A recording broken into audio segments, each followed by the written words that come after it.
you think might be helpful and me keeping my job, that would be my preferred method. Okay. So what we're going to do is we're going to answer this question two ways. We're going to graph it and answer it, and we are going to algebraically solve it and answer the question as well. Very good with that? So we're going to link the graph to solutions. When we talk about solutions in a graphing situation, we're looking for x-intercepts. Okay, we're looking for the x-intercepts there. And what should have twigged us to that is that our equation is set equal to 0, so we're looking for where the y is equal to 0, and on a graph, that will be our x-intercepts. Okay, so we're going to graph this one. It is a coast graph. It has an amplitude of 2. It has a period of 2 pi. So it has an amplitude at 2, and it has a period of 2 pi. I usually do all this stuff on the side, just so when I'm graphing it, I've got all my pieces. If you're not sure how we got 2 pi as a period, what's the coefficient in front of the x?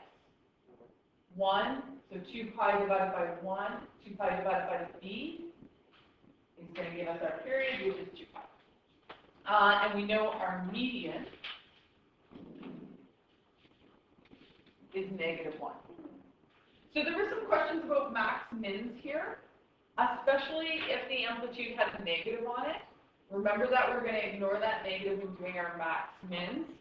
So the maximum here, how high the graph can go, is going to be the median plus the amplitude. So the maximum is 1, and the minimum is going to be the median minus the amplitude. So we're going to go to -3. But most of you, I just looked at your quizzes, that transformation graph was stellar. It was really, really well done. The reciprocal graph was really, really well done. There were some small misconceptions there, but I gotta say, like, hands down, you guys did a really good job. Those of you who wrote it did a really, really good job. Okay, so we know our something happening point is where? Pi over 2, not 4. Okay. We're going to divide the period by 4, so it's going to be pi over 2. And I'm talking, all of a sudden, I'm talking in radians. What should I really be talking in? Degrees.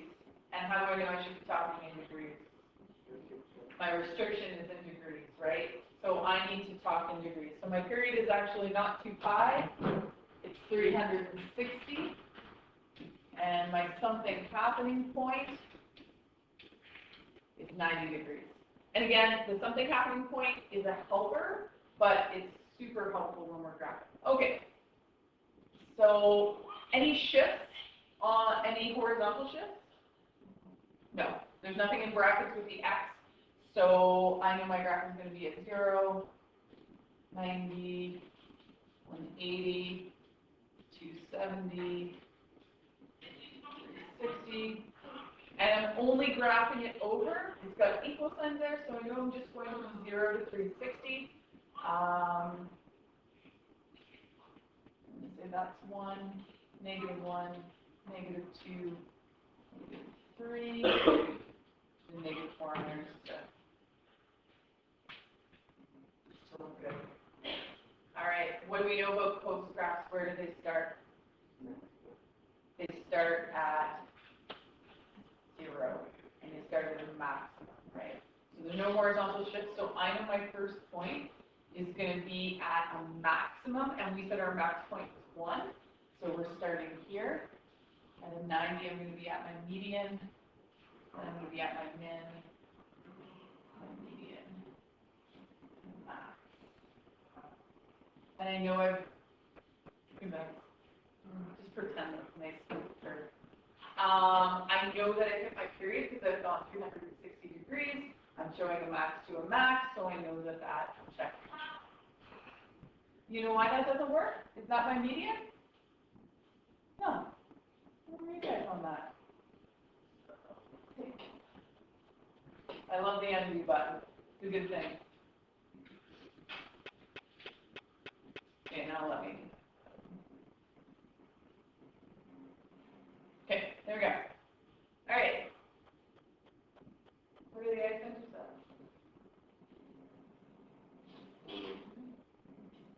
Are they nice? Yep. Yeah, you think so? Are you saying 45 and 315? So our solutions we're saying, I'm just going to go back up. This equation has an x in it, so I have to have x equals, because we're solving this. So if this were theta, then I'd have theta equals. I think one thing we need to get better on is our notation. I'm noticing that people are dropping the thetas. I get this a lot. And although that might be correct, missing your theta, I just can't see that, sorry, sunshine. Missing your theta here makes this an incorrect statement. So I hate for you to lose a full mark because you missed a variable. So we want to make sure that we're trying to use our variable. We're trying to be accurate. We're getting very focused on the details. So we're saying x is equal to 45 degrees, and we're saying 315. Is that what we're saying as a class? Your graphs look nicer than mine? Maybe, sort of. Okay. All right. Would you say that's a prediction or a known? Like, would you feel confident if I said your whole freak-out rate is riding on this graph? Would you guys feel confident with these are our answers? Okay. So you see, and I've said this before, I don't love graphing for that point. I'd much rather do it algebraically because sometimes we have to make issues. We have to make guesses. We have to make an estimate. So now we're going to solve it algebraically. So much easier. So we have 2 cos x minus 1 equals 0.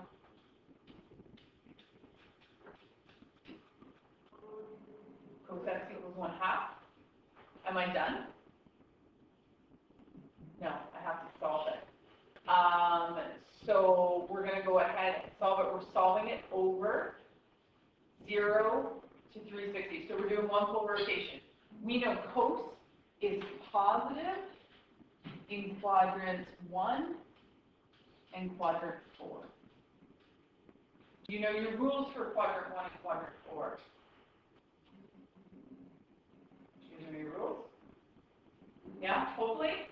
Theta equals theta reference. Easy peasy. Quadrant 4?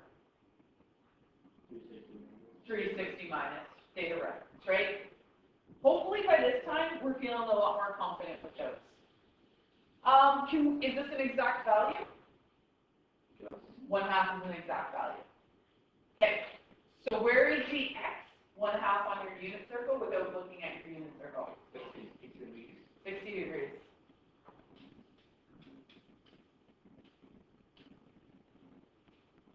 So that's quadrant 1. What's quadrant 4?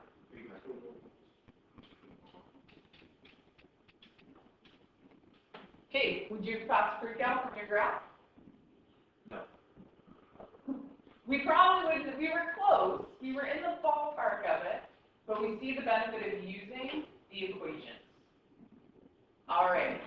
So pretty straightforward, pretty easy. It was my super excitedness. All right. So now we're going to get ugly.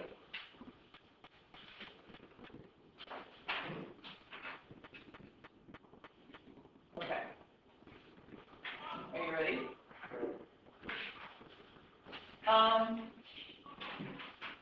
If I were to do this graphically,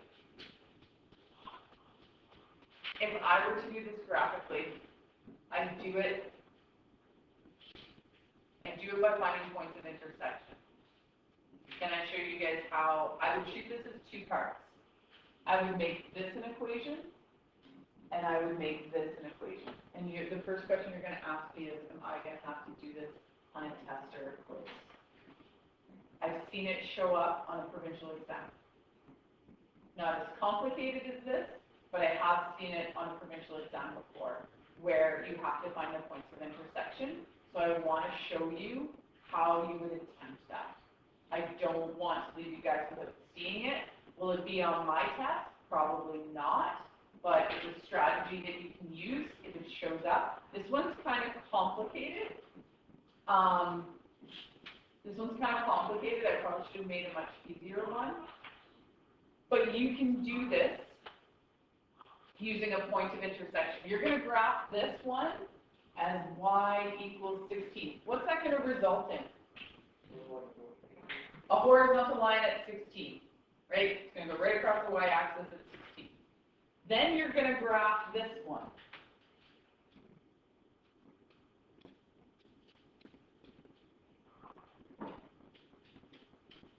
And I think you all feel probably pretty confident to do that, right? You guys would all feel pretty confident to graph that? Yes? Maybe possibly?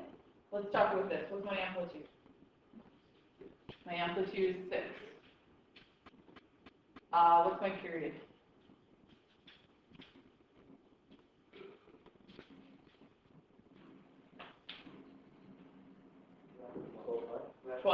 Just 12.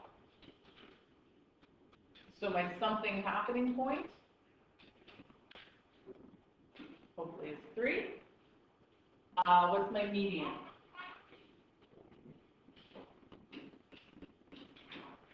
My median is 14.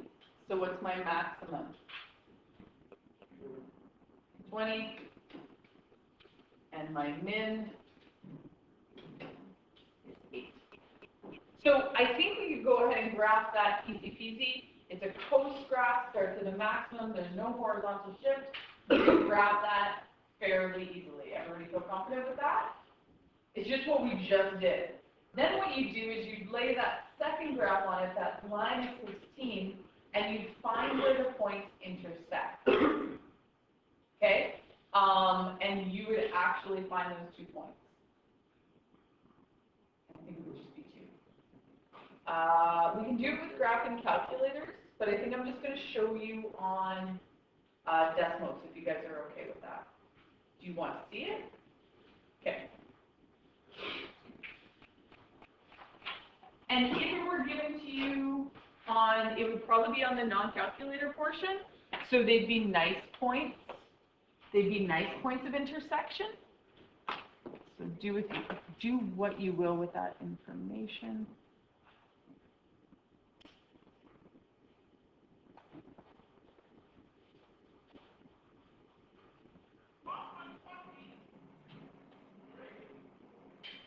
Okay, first line, y equals 16. Okay, I don't know why that didn't graph. Oh, it probably did. Just can't see it. All right, and then we are going to have y equals 6 cos pi divided by 6 divided by 6 x, and then plus 14. Okay. So as you can see, let me grab this and move this over a little bit. Okay, so as you can see, we've got, sorry guys, that light's in the way.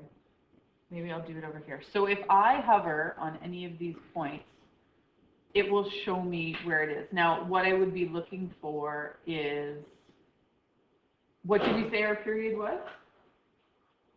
12. So let's look at the solutions for a period. Did this question have a restriction on it? Okay. We need general solutions for this. So we're going to look at the 2 within the period. So this one here, the first one occurs at 2.351. So even though we're not solving for 0 at this point, the x is our answer. That 2.351 is our first answer. and then we come over to the next one, and the 9.649 would be our answer. So obviously those ones aren't very nice for solutions.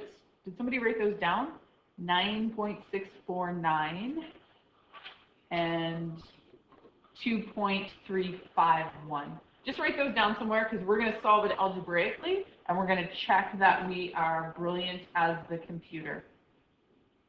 Obviously, if you got this question to solve algebraically, this would be on the non-calculator portion and it would be a little bit different. But the second one was 9.649.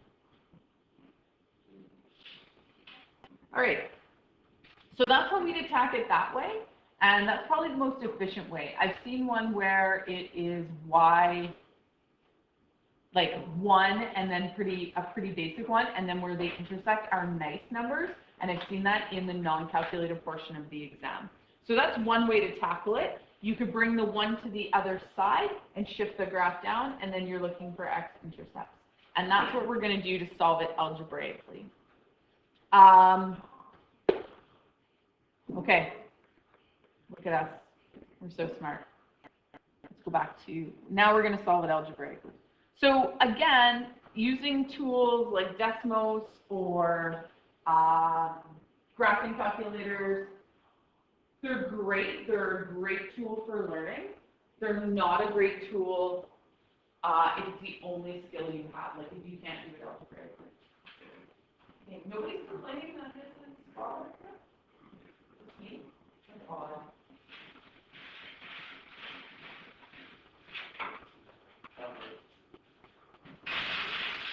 Better? It's like a Wednesday, Friday, and we're just, what's going to do with my pen? Oh my God. All right.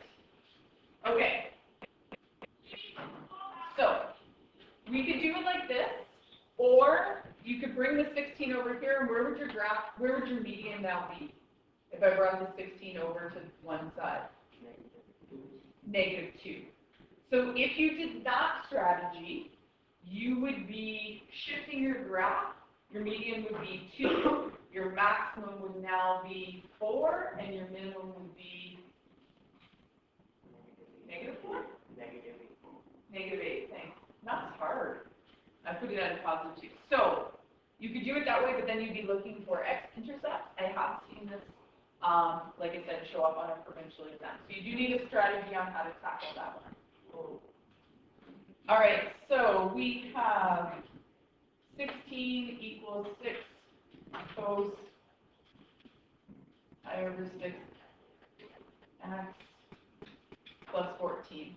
So I think the strategy of solving algebraically is get everything to the right-hand side and then go ahead and solve. So we are going to have, oh no, we're not going to do it that way. Which way are we going to do it? We did this yesterday. Did we do it yesterday? No, we did a quiz yesterday. Monday? We did it Monday, right? So our goal is to get this by itself. We're going to lock that in for right now. I want to get this by itself. So what am I going to get rid of first? 14.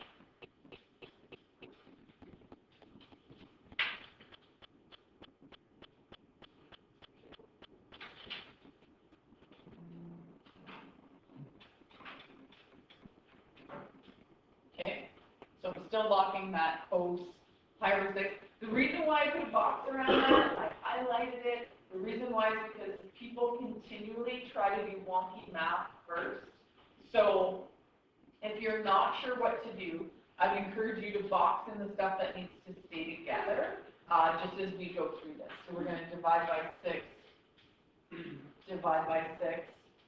So I have 1/3 equals cos pi over 6x. Now we're boxing in this. That has to stay together. So we need to bring cos to the other side, and we're going to do that. Anytime you're solving for an angle, what button do you have to use in your calculator? Second function. I say this out loud because sometimes the numbers get big and ugly, like 1/√5 that showed up on a quiz.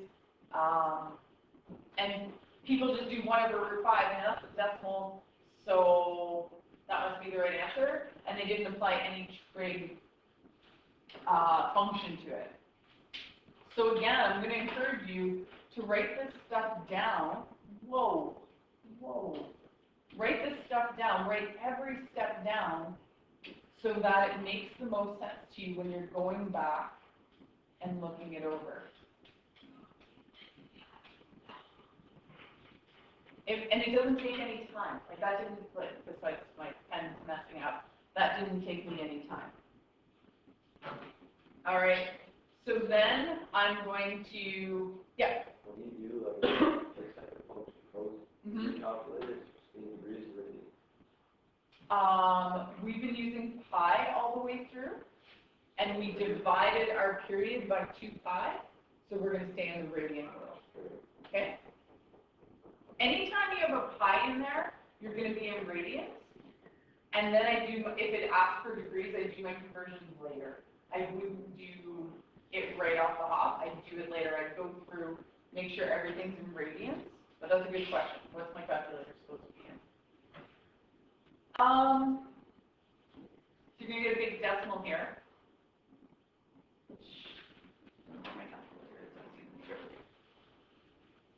And we are not going to round anything. Okay.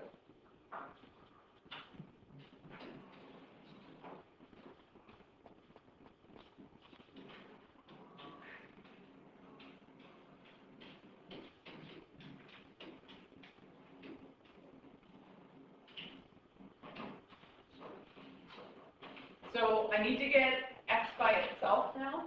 So I'm slowly peeling off the layers of the onion. I'm going to times by 6 and divide by pi. Right? I'm just doing the reciprocal. So times by 6, divide by pi. That'll all cancel each other out.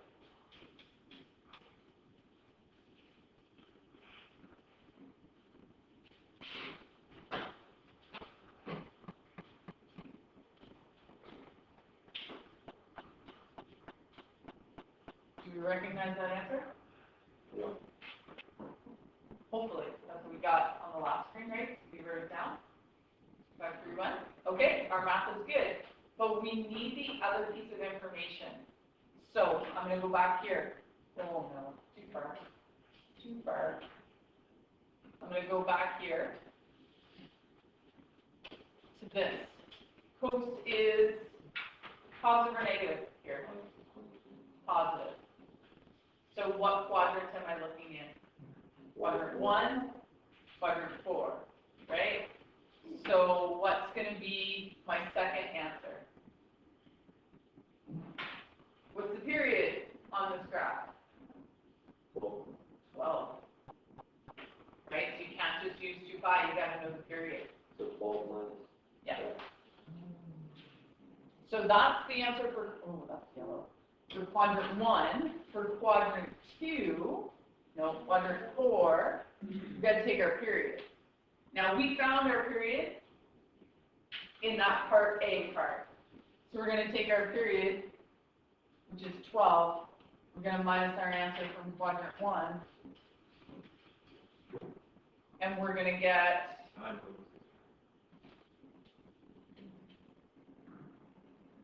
put 3 decimal places. It says 2, actually. Does it? Yours not. Does it say 2? Yeah, yours not. 4, 9. We'll go 5. That's what we were supposed to do.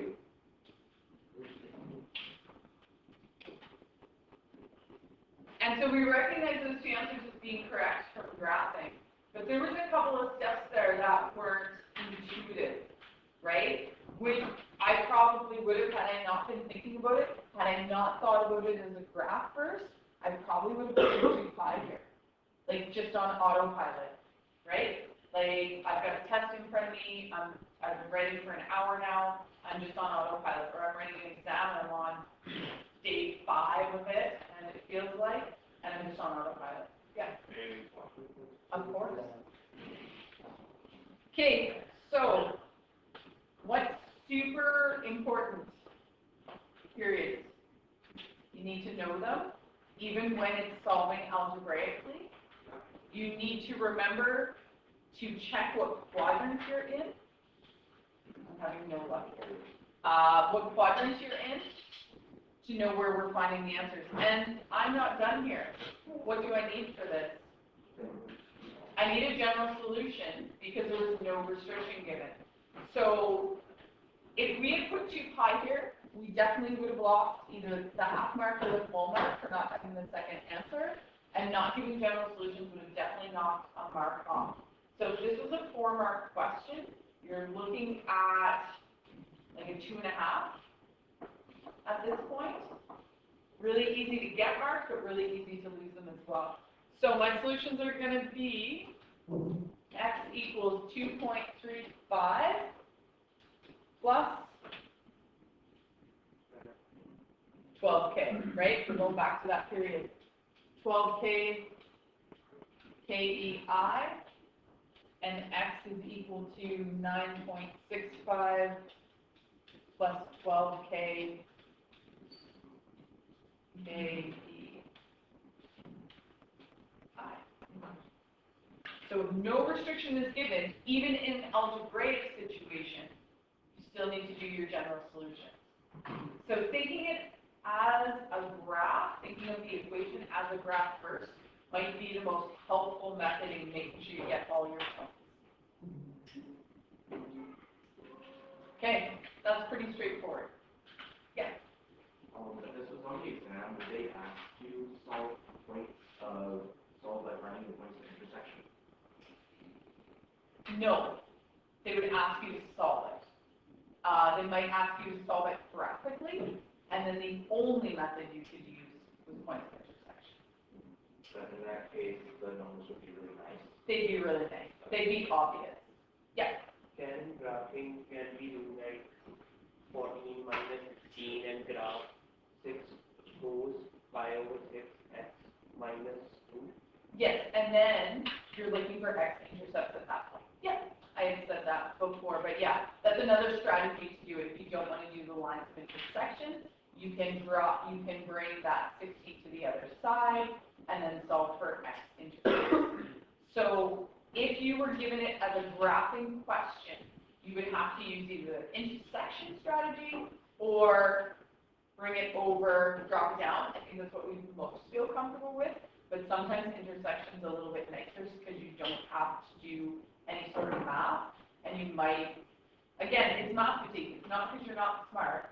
It's math fatigue. You know, you're done. You take away 16 and you get a positive 2 instead of a negative 2, right? So lines of intersection might be helpful. If you don't feel comfortable with that, then bring it over and solve for x-intercepts. You're going to get the exact same x values. So that would, they might ask for this as an algebraic, or I've seen it asked as a graph question as well. So I just want you to have all the strategies. And you're going to pick the one that you're most comfortable with. All right? General solution. I feel like I should force you to graph it. I guess that's not nice of me.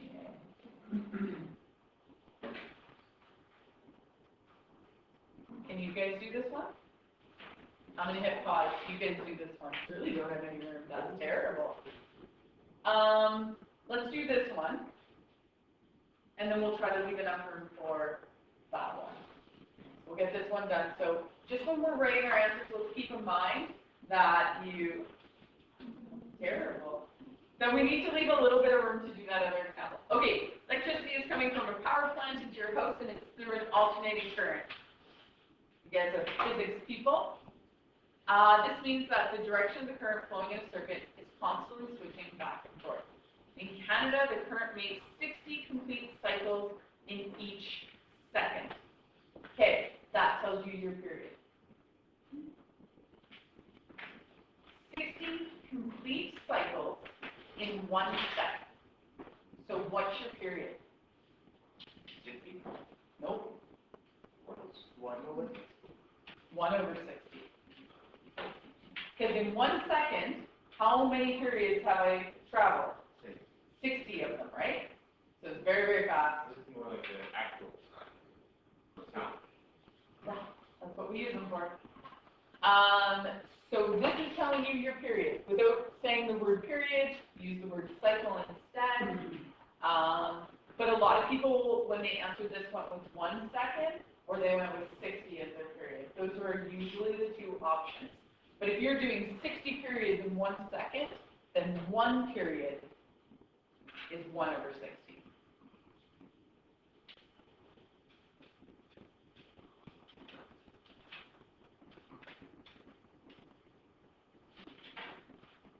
One 60th of a second, and that's in seconds. I don't think any of our little brains could process watching a full period without having some sort of technology to slow it down for us to see. We'd probably be able to see the whole oscillation. The voltage can be modeled as a function of that. It gave us the equation. We can figure it out using the B value as well. Oh, what's the period? What's the period? So if you took this, the 120, so we're going to take 2 pi and divide it by 120 pi. What do we get? We do. What happens to my pi's? Cancel each other out. Reduce the fraction 2/120, we get 1/60th. It was also right there as well. Those things, 2 things should jump. Okay, we're going to graph it. What's my something happening point? What's my something happening point? What's 1/60th divided by 4? 1/240. That's lovely.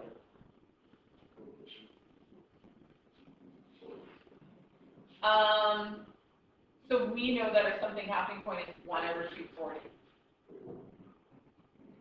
Where's my median? 0. Where's my maximum?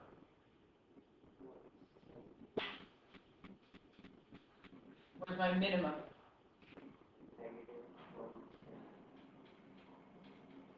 Okay, how comfortable did you guys feel setting that up? Not terrible? So, uglier numbers, but nothing really has changed in how we attack the problem. So this is what I did. I said, okay, I know my period is broken down into 4 pieces. So all I did was say, okay, so this would be 1/240. But really, I just need 4 ticks before I get to my period. So again, if you have ugly numbers, think about like the larger process of graphing. How important is it that each tick is labeled? It's not super duper important. We need increments labeled for sure, but each tick doesn't have to be done. If you wanted to do it, so this would be 2/240, 3/240, 4/240, and if we reduced all those, we wanted to, but we don't need to. Okay, we are graphing. Sine graph. Okay, where do we start? 0. We start at 0. And where do we go next? We go to a maximum. Because the amplitude is positive, we go to a maximum. We go back to a median. We go to a minimum. We go back to a median. I know I've done it correctly because in my period, I have 3 medians for my sine graph. If I didn't, then how many cycles am I supposed to do? Well, I can't. I'm having a hard time reading today.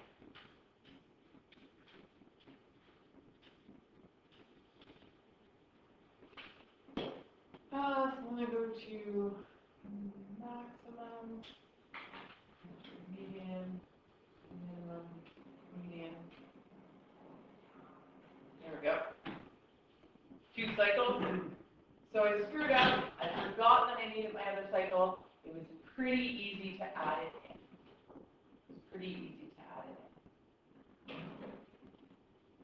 Okay, suppose you want to switch it on a heat lamp for an indoor patio. If the heat lamp requires 110 volts to start up, determine the time required for the voltage reach 110. So really what we're looking for is the point on the graph where it first reaches 110. We're looking for the x value on that. We want the time that it takes when you flip on the switch for the voltage to get up to 110. So really we're looking for the x value here because we know the y value. The y value is given. So what are we going to do? You guys solve this with decimals? Probably not. You're going to go to your handy-dandy calculator and equation. We know the voltage we're looking for is 110 volts. Yeah, volts. 110 volts. The average. You want the amperage? This question isn't about amperage, it's about voltage. Well, the current, I guess, is Feel free. Feel free. But what's the question asking? Right.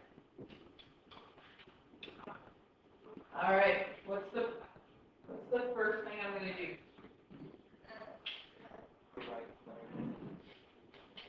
Normally I'd have a constant here that I bring over, but I don't have a constant. Remember that I'm locking that sign in again. Locking that in, so I got to get rid of the 170 first. So I'm going to do some quick math here. 110 divided by 170.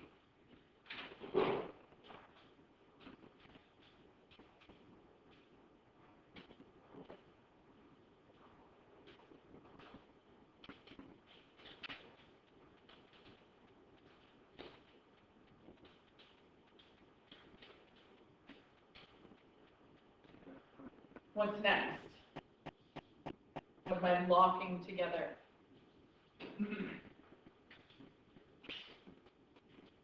Right? So I'm going to do the second function sine over here. And again, it doesn't take you any time.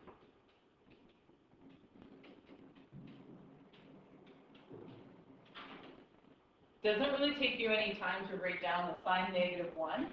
And I think I mentioned it yesterday, muscle memory, like the more you do it, the more it's going to ingrain it into your brain.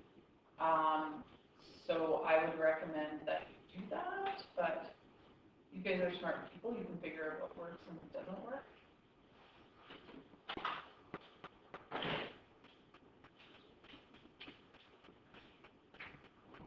Although I'm questioning your smartness when you told me I should fight my grade 9s.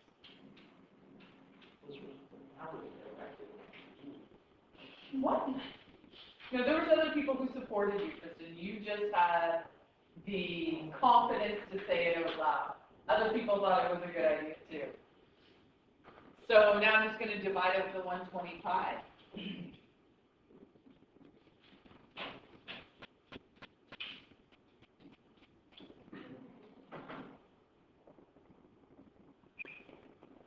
And when in doubt with your calculator, use brackets in it. Like I just put this into my calculator and I put brackets around that just to make sure that my 120 pi was completely in my denominator. Because if you don't, you're going to do 0.703. It'll divide by 120 and then it will multiply by pi. And that's not, it's going to give you a wrong answer at that point. Does it say how many decimal places I'm supposed to go to? No? Oops, that's supposed to be a 0. 0, 0. We'll go 1, 9. And what units of measure is that in? Seconds. Does that make sense? I guess in this whole conversation when I was away last week, being critical thinkers and being able to say, does that make sense? Does it kind of make sense? What happens? How long is the period? Then 1/60th, right? So your period is 1/60th. You're like, but that's a decimal, that's a fraction. So this is 0.016 repeating. So does that make sense that this would be significantly less than this? Yeah, because that's happening within the period. So, and we see that happening really quickly. We see that happening before 1 over 240. 1 over 240 is 0.0042. So this does make sense to me that we're going to hit 110 before we hit 170. So that makes sense. If I got an answer of 19 seconds, or that pi, like if I did, let me get myself caught up here. If I did divide by 120, and then I accidentally times by pi instead, I would have got 0.18. Would you know enough to say that doesn't make any sense because that's greater than a period? That would mean that that's happening out here. And yeah, it does happen out here, but is that the first time it happens? You will have said that it never happened in here the first time it out here. And that wouldn't make sense. Okay, do we have enough space on the bottom of the page to do the top example? Did we leave ourselves enough room?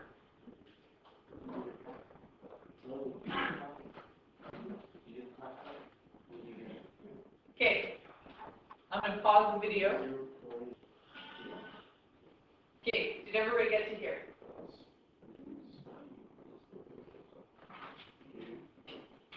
You need this, and you need this. Where are my answers? My answers are going to be where? Sign is positive, so they're going to be in quadrant 1 and 2.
Okay, I got my answer for the first one.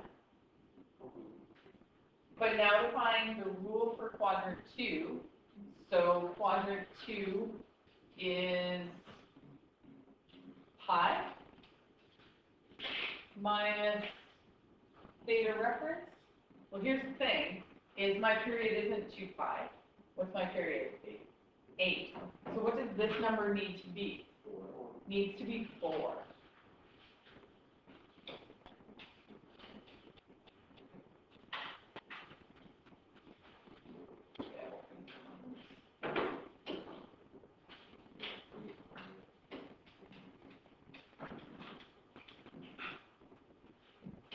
So pi is bad, oh bad.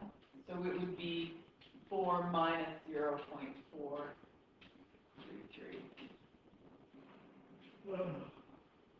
And we get the 3.567.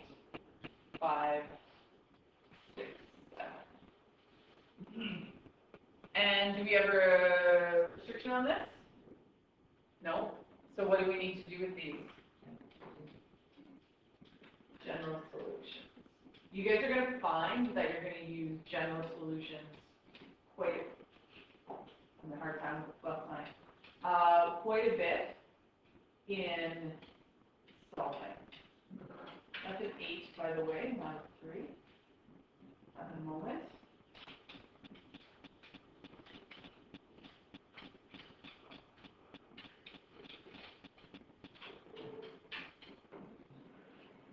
Okay,